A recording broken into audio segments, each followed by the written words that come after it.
In round 14, make 3 single crochets, then a decrease. Repeat this sequence 6 times. By the end of the round, you'll have 24 stitches.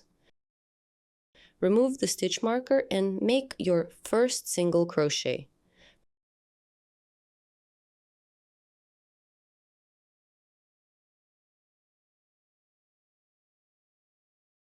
Place the stitch marker back.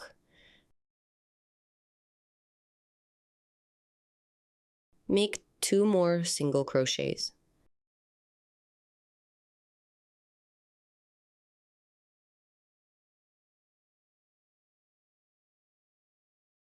Make a decrease.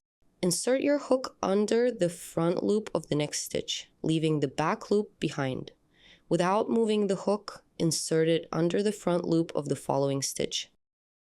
Yarn over and pull through both front loops and complete the decrease. Now make another sequence. Crochet 3 single crochets,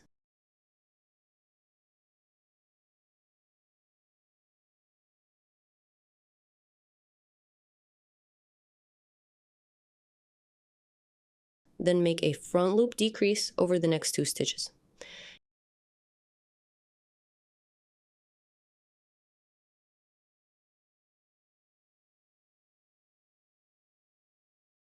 You have completed 2 sequences. Make 4 more to finish round 14. Count your stitches, you should have 24. Now crochet rounds 15 through 18, making 24 single crochets in each round.